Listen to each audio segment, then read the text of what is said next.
The solid white line is you stay in your lane and the doctor stays in their lane and the patients follow you in that lane, right? So it's like you've got Dr. Stephen's patients, you've got Dr. Pete's patients, right? And they're in a solid white line environment, right? So it's like, yes, of course, there's overflow and limited coverage. Hello and welcome to the Remarkable CEO Podcast, a show dedicated to chiropractors who want to transform their job into a business, so that they can have a remarkable practice as part of a remarkable life, not instead of one. With your hosts, Dr. Pete Camiolo and Dr. Stephen Franson. Welcome to another episode of the Remarkable CEO Podcast. I'm Dr. Stephen Franson. And I'm Dr. Pete Camiolo. Hey, you have found us right here in part 2 of a 2-part series on practice models. Man, if you missed the first one, don't forget to go back and check it out. The order doesn't matter, but just make sure you listen in on that first episode. We talked about the difference between having a ski team and having a football team when it comes to building your own remarkable team, and the pros and cons, the advantages and disadvantages of both of those. So make sure you check that out. Today, we're talking about a different half of that conversation. We're talking about associate doctors. We're talking about practice models from the perspective of like, how do the patients work? How do the patients flow? How do you deliver care? And really, this conversation is a prickly one, right? This is a tough one. And I'm certainly going to share some of my tales of woe from my experience, having done this all 3 ways that we're going to describe today, right? So, and then help you guys land on a way that's most efficient, most effective, and a win-win-win. It's a win for you. It's a win for the associate doctor. It's a win for the practice, win for the patients, win for everybody, right? So today we're going to be talking about the difference between running a solid white line practice and a broken white line practice. Dr. Pete, I love this conversation. It's the law of propinquity in effect. I know that you love that word, right? So this is all about like setting up a system, setting up a process that it's either going to pay you back 1,000,000 times, or it's going to be death by 1,000 cuts if you don't address it right. Man, models, specifically practice models, are critical when it comes to creating a remarkable practice. And here's the deal. Couple things. Number one, there's different ways and they all can be right. So that's going to be really liberating to all of you. And Dr. Stephen, as you shared, you've done it a few different ways, and we may have our preference, but you can do it a few different ways. So that's the first thing. Second, if you're a doctor who has not yet started the process of bringing on associates, but you love being a part of our podcast and you're moving in that direction one day, good for you. You're going to be set up to have some, mindset right about this. And, for some of us who didn't actually have any clear guidance on this, and we had to figure it out, the hard way, which I think you're going to one way or the other going to be figuring it out with some level of challenge, but we can minimize the brain damage and the struggle tremendously just by, again, all of these practical strategies for how to bring on an associate well. But speaking to you, and then if you're right now, you have one associate or multiple associates or multiple practices with associates, I think this is going to resonate really well with you, because again, coming from a place of, experience, I think we can all relate. Starting a practice from scratch, a lot of it was built on, brute force. Like, for me personally, it was personality driven practice. I mean, like, listen to Dr. Stephen. You think that guy's not going to attract a bunch of people that want to be his patients? Listen to this podcast. Of course they want to see Dr. Stephen. But there's a way to do this well. I think, for a lot of you, you've been the magnet. You've been drawing people into your business from the day one. You launched that thing. You were hitting the road, knocking on doors, handing out business cards, getting on, radio shows, getting on TV, getting in front of churches and businesses and gyms and schools and screening. And you built it on just straight up, just getting out there and making it happen. And so, it's really easy for you to have that model where, you're used to all the people seeing you, but then what happens? Where do you go from there, Dr. Stephen? So you've built a practice, 200 a week, 300 a week, whatever it is. And now you start thinking about bringing on associates. All you know is everybody sees you. And so there's a few different schools of thought out there. There's some really harmful kind of things that are out there that can really damage the relationship between the associate doctor and let's just call him the CEO, the owner. And then there's ways to do this incredibly well, where it's just amazing and everybody wins. we want to talk about creating a win conversation. And this is really where we want this to land, Doc. That's right. I remember my first, foray into practice, and honestly, we had absolutely no guidance when it came to this. Frankly, I had some great coaching early on, which all of it was about how to build and build and build a busy practice, right? So, my passion is about teaching how to go from, having a busy practice to having a remarkable practice, right? And how to go from having a remarkable practice to a remarkable business, right? So, and there is a difference. The busy, there's plenty of people that teach you how to do that, right?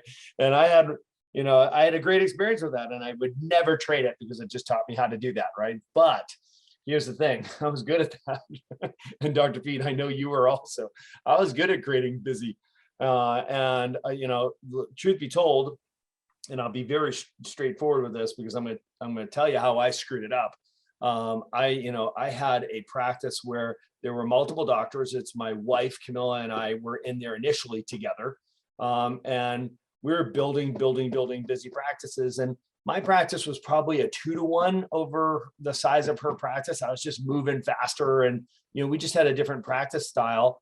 She's a phenomenal chiropractor, an awesome clinician, and a spectacular person. So she was having no issues building her practice, but I was just moving faster, right? So we built a 2-to-1, maybe at one point 3-to-1. And then finally, I had my first associate doctor, which was really premature. It was my sister-in-law. She graduated school and said, "Hey, I want to come and work for you guys." I'm like, okay, I don't know what I'm doing, but how bad can I screw this up? It's my sister-in-law, right? And it was my first sister-in-law to come and work for me.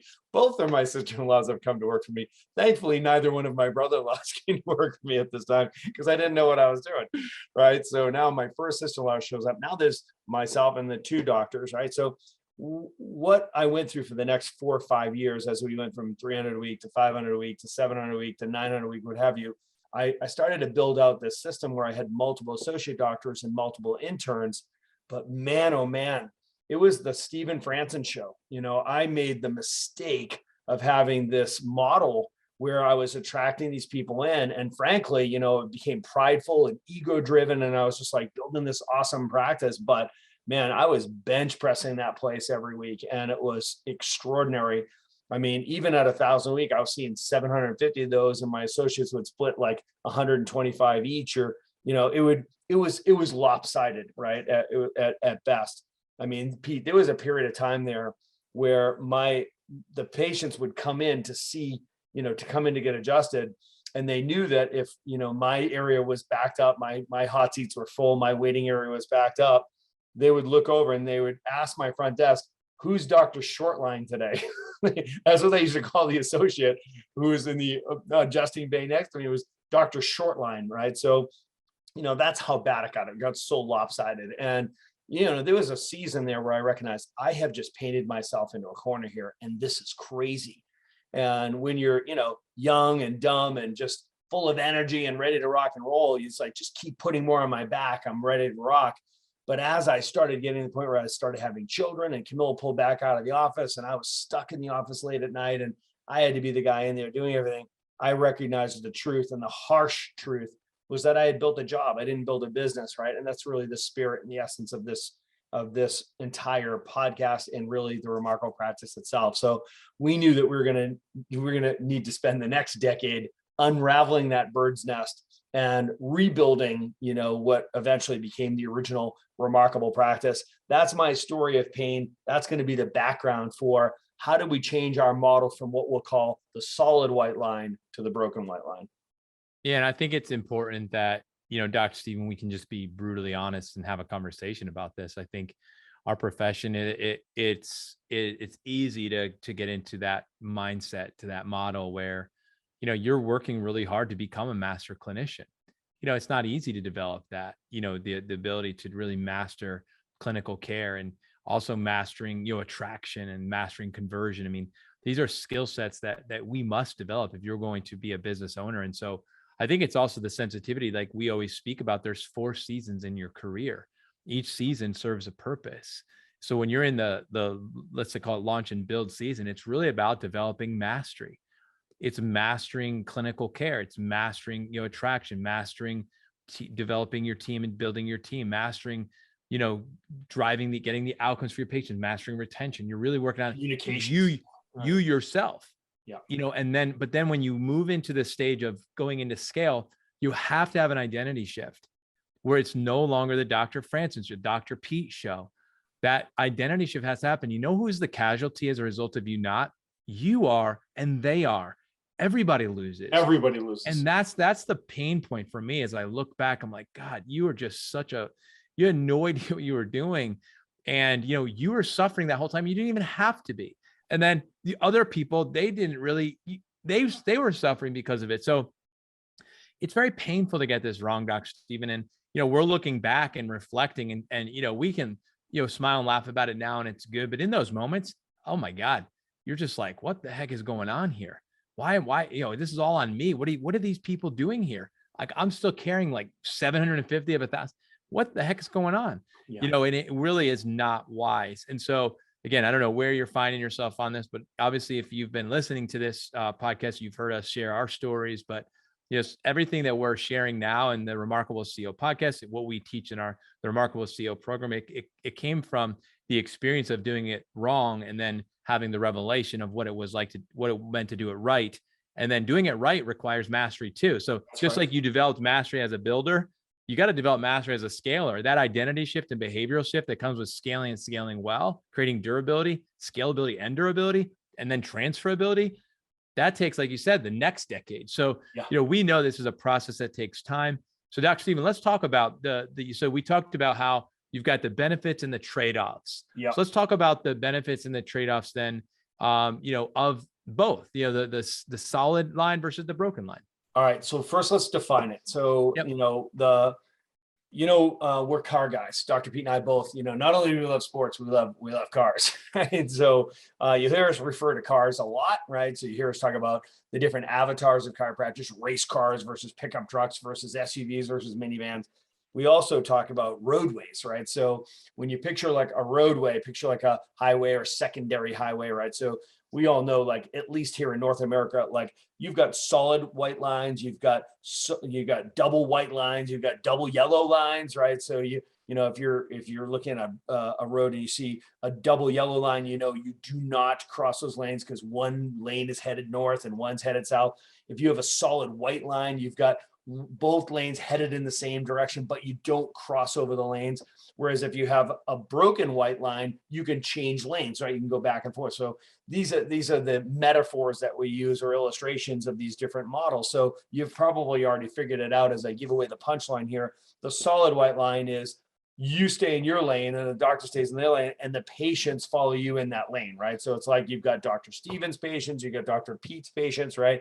And they're in a solid white line environment, right? So it's like, yes, of course, there's overflow and limited coverage. And if I'm out of the office or whatever, we'll cover each other's practice. But we all know there's a difference. It's like, those are Dr. Pete's patients and those are Dr. Stephen's patients, right? So that would be the solid white line. And there are advantages and disadvantages to that. We're going to unpack that, right? The broken white line is patients go between the doctors, right? So they're really patients of the clinic. And you might have 2, 3, 5 doctors, whatever, the patients go between doctors. So we're going to talk about the pros and cons of those as well, right? So let's just hit to it. So when we're talking about the solid white line, the advantages that we experienced and I enjoyed early on the 10 years, the advantages were there was a really intimate connection with those patients, right? You were there, one doctor, you stay connected with them. So making that empathetic connection, that person to person relationship was awesome, right? So, and also the accountability factor of like making sure that they were compliant, that they followed their recommendations of care. They didn't miss appointments. If they did, they made them up. They were following their recommendations. You knew what you taught them, right? So you know what they've heard so far, right? So you understand if they've been to workshop yet or not. You understand if their families have been checked up yet or not. You understand their case history, what they do, what they love, what their goals are, right? So you understand because you're the only doctor taking care of them, right? So this massive advantage there, and I totally understand and appreciate that and lived there for a decade, right? The disadvantages are massive limited capacity, right? So now you've compromised scalability, right? So because you're going to run out of time, right? You're trading time for money, so to speak. Your schedule's going to fill up, right? So you're also just absolutely annihilating durability, right? So the fact of the matter is you have to be the one that's there adjusting them. And if you're not there, they're not there getting adjusted. You take a week off, they take a week off, right? So you go on vacation, they don't come in the office, right? God forbid you lose an associate doctor, then that solid white line relationship, they're going to follow that doctor. He moves down the street or she moves down the street and opens the clinic, they go that way, right? So there's all sorts of real drawbacks there. The big ones are on capacity. And let's get philosophical for a second. It's got to be about the adjustment, not the adjustor. It has to be about the chiropractic, not the chiropractor. And it's really, really easy it's a slippery slope to develop this personality-based practice, this personality-driven practice versus a principle-driven practice where people understand why they're getting adjusted, what they're there for, why they should be bringing their family and telling their friends about it, etc. Yes, I love having a face, a name, a brand, a personality that's driving a practice. But ultimately, what's so critical is the patients have to understand why they're there and why they're getting adjusted. Yeah, I mean, Doc, you're hitting it. I'm so glad you went to the philosophical side of things because we talk about capacity blocks. We did an awesome series on the crazy eight capacity blocks. And the question we asked was not, is there a capacity block on each one of these 8? It was, where is there a capacity block? And we know one of the big philosophical block is a capacity block. And there is a philosophical block when it comes to the associate doctor relationship, oftentimes with our, practices. And so I'm so glad that you brought that up because that's something we always have to look through the lens of, the 8 capacity blocks, and philosophical one is always one that has to be in the conversation. And so you just broke it down. You talked about the advantages of the solid white line, and again, the attractiveness of that, Dr. Stephen, of having that intimate connection and the accountability, the compliance, the engagement, the involvement of the family, understanding and familiarity with the case history and goals. That's beautiful. But here's the thing. What I know is that we can create that same visibility now so that in a broken white line practice, you have that same. I remember for me, and I'm looking forward to you jumping into this, but I remember when I started adding in more doctors to the adjusting role in the practice. And that's when I created what I called the patient report card, which was essentially using my EHR. I used that on the computer where when the patient would check in, I had a specific side of that screen where I would put in all the information that you just described. What their start date was, what their chief complaints are, what their goals were, immediate, short-term, long-term. Have their family members been checked? Have they been to the dinner with the doctor yet? Have they been to the results faster workshop? And whenever they did something, I didn't have to necessarily put it all in, but team members were accountable for making sure everybody's chart was updated with what I called the report card data. This had nothing to do with a SOAP note. This wasn't a SOAP note. This was what mattered. Who this person is in this clinic. Yeah, right? This is their journey right here. Because for me, as I stepped more and more into the CEO role and I reduced my amount of time as a practitioner, what became very apparent to me was, oh, shoot. One of the things I prided myself on was I knew my people so well.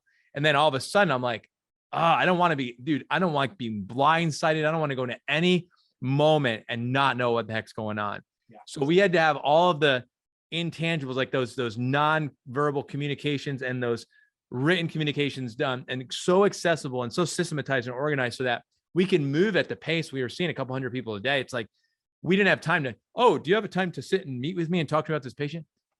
I mean, Huddle has a purpose, but you can't go through every single one of them in Huddle. So the reality is we had to have all these mechanisms and systems in place, Dr. Stephen. Right. So I want to tell you, as you're listening to this right now, because Dr. Stephen, I know you're about to go through some things, it can be done. And if you're doing it one way and you want to transfer over to doing it another way, which is the model of the broken white line, which is infinitely scalable, I'll tell you, it can be done well. There's a sensitivity you have to have, and it's going to take a short period of time to do this transition. But if you do it right, endorsing the other practitioners, there's just a way to do this tastefully and respectfully and have it go extremely smoothly without having to see any dip in the practice. That transition can go incredibly well because I know I actively had to do it. And I think you're going to tell a story or two about how you had to walk Yeah, through it. I'm glad you went there, the endorsement piece of it, right? So because I made the mistake of making sure everybody understood that these were all the associates and interns that were here to learn from me, right? To study with me, which was again ego, right? So as I was validating myself as an expert, I was indirectly, I was depreciating the value of these associates, right? Of course, right? So it's like, oh, well, I want to see the man, right? So it's like, that is just a terrible approach to this, right? So ultimately, I just kept painting myself deeper and deeper into a corner, right? You have to edify and elevate all the chiropractors, right? So listen, your people are already giving you all the credit, right? So it's like, get on the other side of that. I needed to know that. I needed to learn that. Get on the other side of that thing. And it's like, the more you elevate and edify the rest of the people on your team, everybody's already giving you credit. So nobody ever told me that, man. I'm telling you that. I hope that resonates with you. It's like, it's about elevating your team. It's about elevating these doctors to be able to say something along the lines of, listen, we handpicked these doctors in this team. We have 100 applicants and people want to come here and work in this awesome environment. I take the cream of the crop, the best of the best. And to tell people, listen, Pete, when I'm hiring an associate doctor working in this office, I'm hiring my doctor. Who do you think adjusts me? I used to say, man, you think Camilla adjusts me? I'm like, come on, we got 2 little kids at home. You know that I'm not getting adjusted. I was like, I get adjusted right here. Whenever I hire one of these associate doctors, I'm hiring my doctor. And trust me, I think I'm more of a chiropractic snob than you are. So if they're good enough to adjust me, don't you think they're good enough to adjust you? Like, constantly be edifying your doctors. And that's really a step you can't skip. This can't just be a tactical process-driven transition, right? So we go from solid white line to broken white line. This has to be an intentional cultural transition, right? So we've got to broaden and open it up so people see the advantage of having a team of experts taking care of them. You get a built-in second and third opinion, no extra charge, right? So another set of hands and eyes and experience that are checking you. We are a team of doctors taking care of you, right? So people love that. We built huge value around it, right? So going from that solid white line to broken white line meant that they would see all of the doctors, right? So that created better scale for sure, better durability for sure. But the drawback I experienced was we lost that connection, which means we lost that intimate relationships, which means we lost a lot of the compliance and we lost a lot of the accountability around that, right? So we prided ourselves on driving great outcomes because we had great compliance based on real clear expectations and agreements and accountability, right? So as that started to unravel, as we lost that really intimate connection, we recognized, ooh, that's not good. We watched the retention drop. We watched the referrals drop. We watched the clinical results drop, right? So I'm like, oh man, what have I done?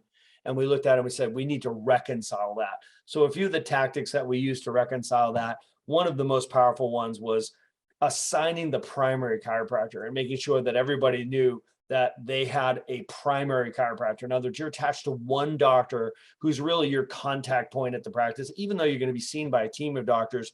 This is the doctor that gave you your report of findings, gave you your recommendations for care, got the commitment from you. They're going to adjust you. If you're at 3 times a week, you're going to see them once, at least once. If you're at twice a week, you're going to see them at least once. If you see them at once a week, chances are you're going to see them that once. It's not rigid, but that's how the rhythm goes. You are going to do the progress exam, progress reports with the doctor, with that doctor, your primary care provider.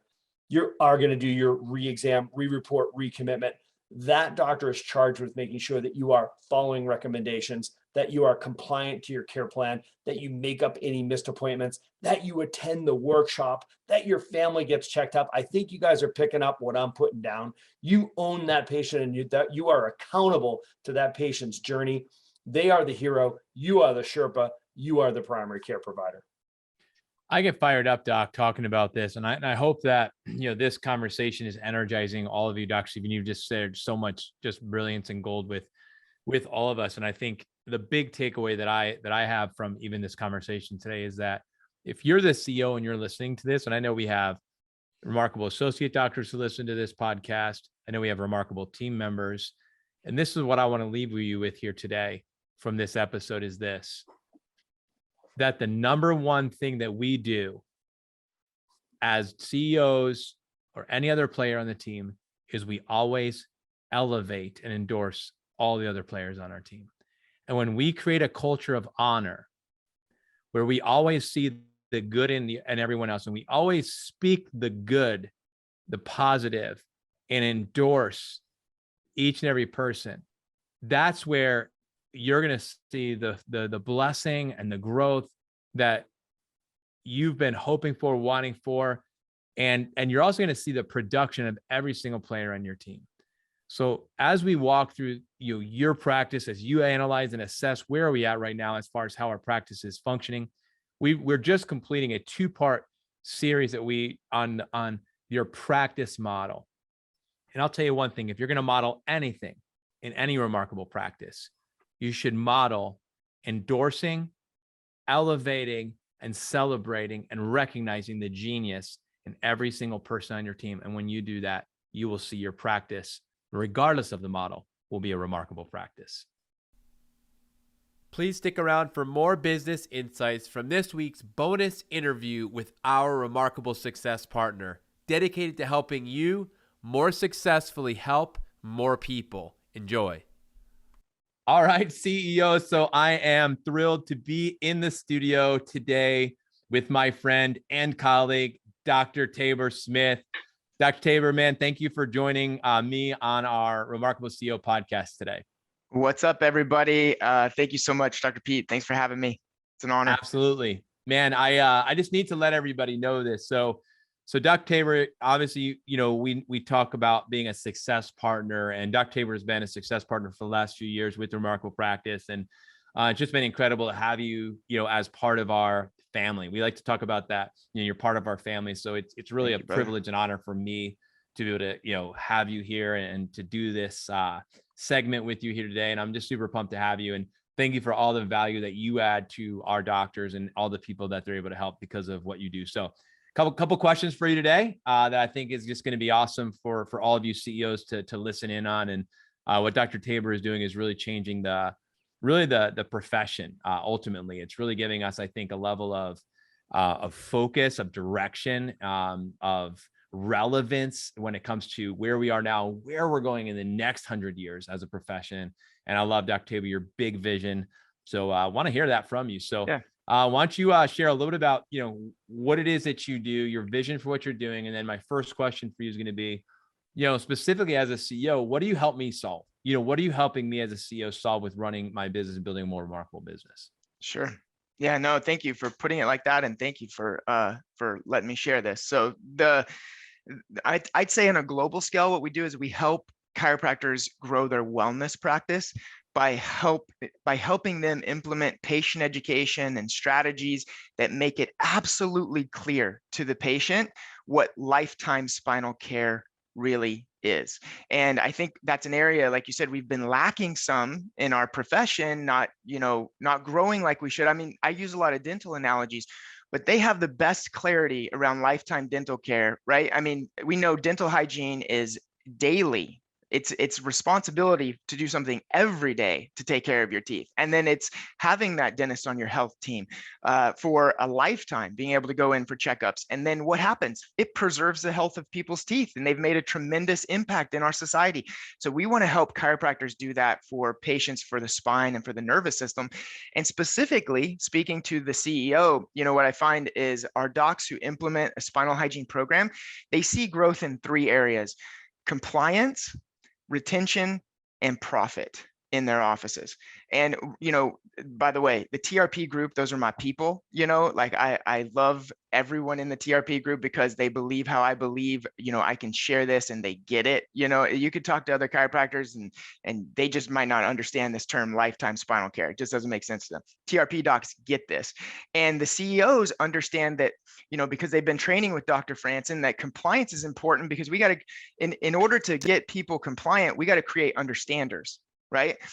There were several studies that showed if you want to increase compliance, you not only give them home care, but you teach them why they're doing each exercise and how that's going to benefit them. And when you add that education, then it creates understanders, and that makes compliance so much better. And that's pretty putting it pretty easy, but that's one way. And then retention, we talk about clarity being the key to retention all the time in the Remarkable practice. And so, when we're talking about regular chiropractic visits, daily spinal hygiene exercises, it just doesn't get any easier to understand than that. It's like the toothbrush. How hard is a toothbrush to figure out, right? We got to keep it simple. That builds retention. And then ultimately we're building profit for these CEOs. And that's not only on the front end, because when you're adding those kits and those products to their care plans, you literally measure that ROI, but also on the back end, because there's nothing more valuable in a chiropractic office than growing a wellness program. Our docs who have, corrective care strategies, there's an initial corrective care program, but then the conversion of that person from corrective care to wellness care, that's what makes your practice valuable. And that's what grows. And eventually that wellness program is bringing in so much, continual revenue monthly that you're covering your salaries, you're covering your overhead. And every time you start a new patient for corrective care, that's just bonus. So those are some of the ways we help the CEO. I mean, I love this conversation. I could talk about this all day with you. This is really the name of the game. And, I love, like you said, the synergy that we have with Remarkable practice model and the docs and what you're doing. So, you just kind of laid it out there. You almost answered my second question, which is specifically, how do you help CEOs and owners and the doctors help more people? And you kind of said that, by solving these three things. So I'd like to unpack a concept that we talk a lot about on our show, which is the concept of leverage. So we talk about that CEOs use leverage. So there's three things that you leverage as a Remarkable CEO: leverage time, people, training and technology. So people, training, and technology. So when you look at these things, and systems, you can throw systems into all that, but it's systems are underneath all three of those. But this is really a leverage opportunity here. So if I say, okay, so I understand lifetime practice, I understand it as a concept, okay, but it could also feel like a concept and not like my reality, because maybe we struggle with this area of retention. Maybe we've never built a practice like that, or it's not a strength for us. So even for that practice and for the practice on the other side that says, hey, we've got good retention, but how do you keep it that way and continue to grow? You're saying, hey, you can leverage spinal hygiene to increase the likelihood that, number one, people are going to be compliant to your care recommendations. Number two, they're actually going to stick with it. And number three, it creates a greater profit. Number one, case visit average lifetime value of an individual, but also a care plan, an initial care plan increased value, right? So you're talking about profit really in two different ways: long-term, but short-term too. So I want you to talk about leverage in the framework of not done by you. Because a lot of times when a doctor says, you want me to implement this new system, it's just going to be more work. So I want you to talk about that. Number two is simple. So one of the things Dr. Steve and I always talk about is awesome and easy.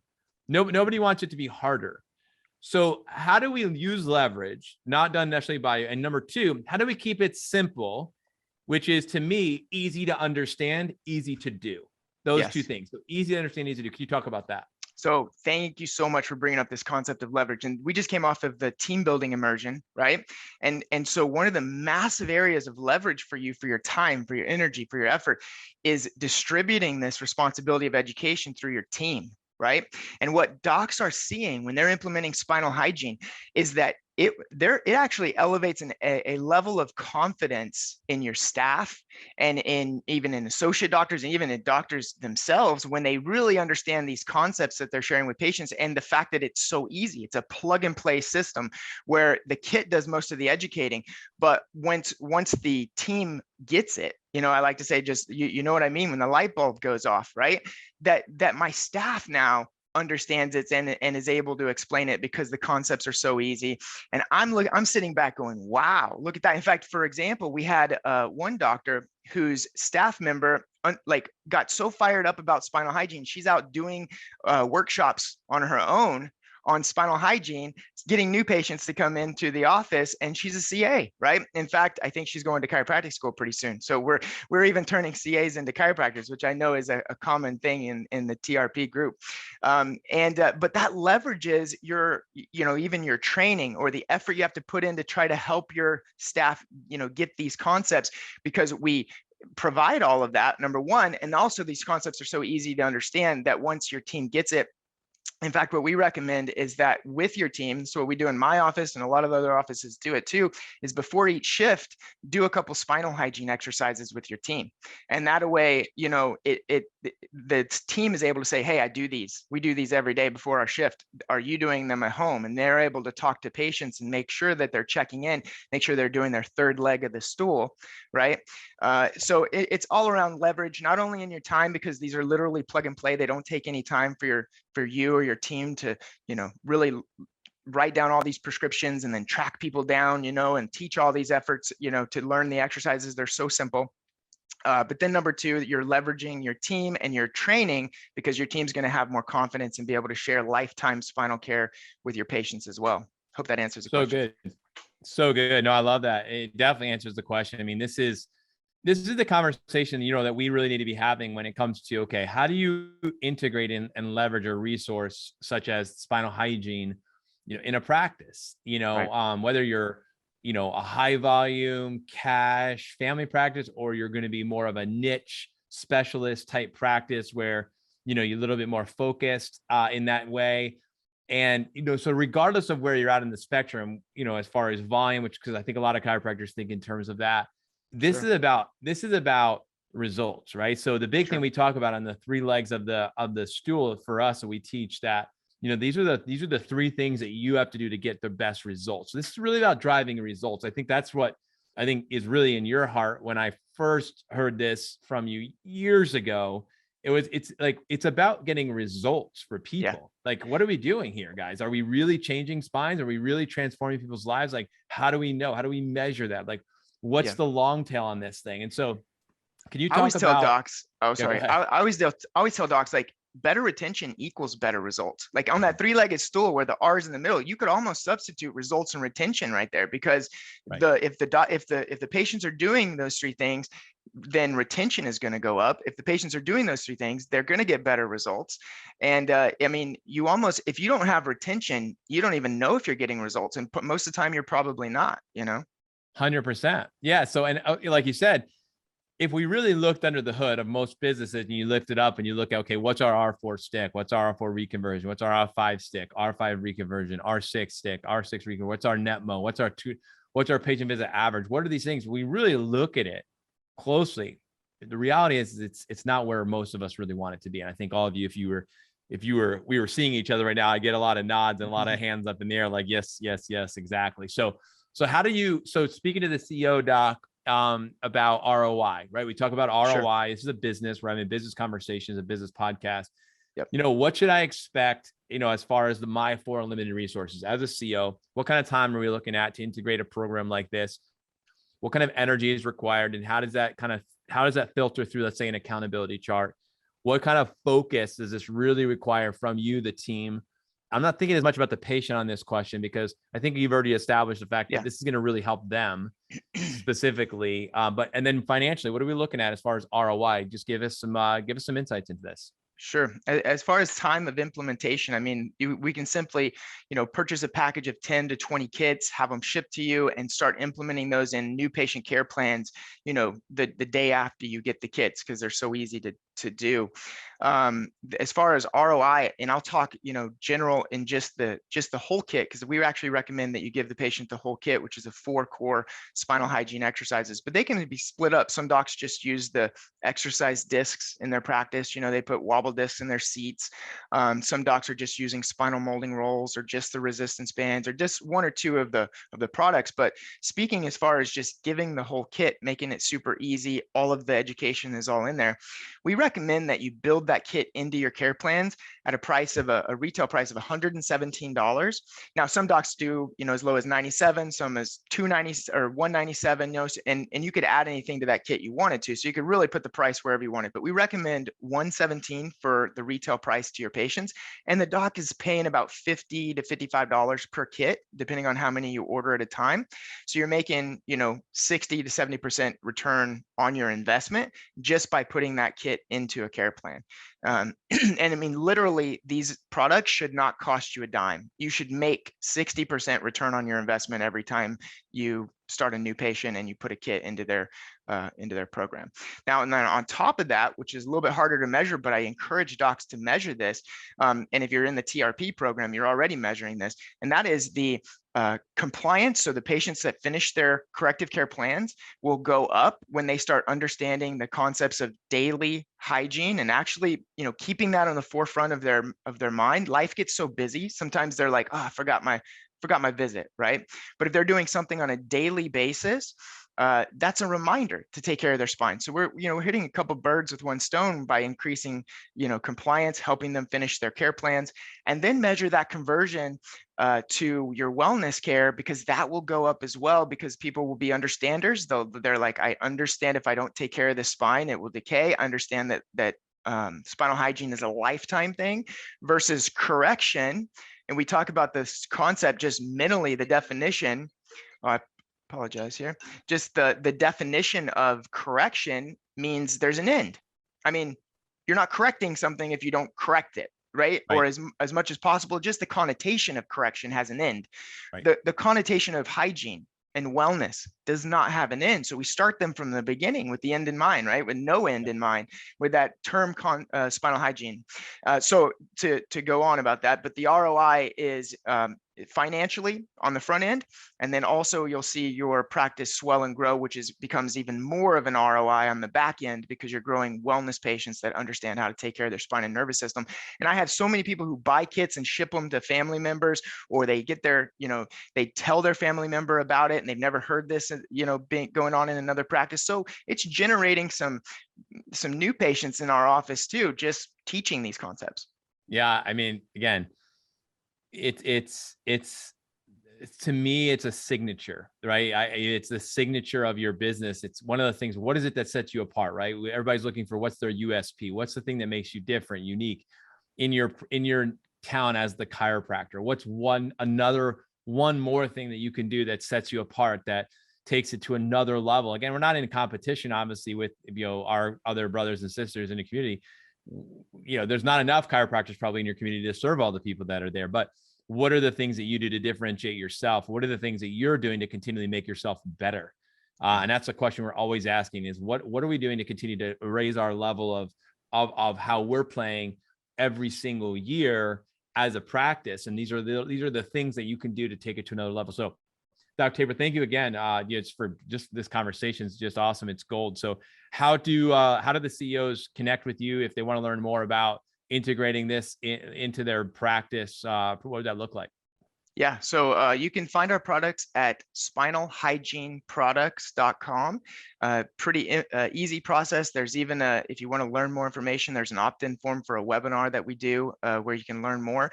Or if you want to just reach out to me, Dr. Tabor at spinalhygienist.com. You can email me anytime. And we also have a Facebook group, Spinal Hygiene Doctors Club. So awesome. Well, you guys heard it here. Again, Dr. Tabor, thank you for taking the time to join me on the Remarkable CEO podcast. Thank you for being a remarkable success partner, helping our doctors help more people. And I look forward to seeing you again at the next event coming up this year, whenever that's going to be. Until then, God bless you all, and have a great rest of your week. Thank you. Thanks for listening to this episode of the Remarkable CEO podcast. Remember, what the world needs now is chiropractic. And what chiropractic needs now is more successful chiropractors. If you like this podcast, please subscribe, share with a friend, and leave us a review. And if you'd like to connect with us personally, direct message us on Facebook, LinkedIn, or Instagram. Now go and be remarkable.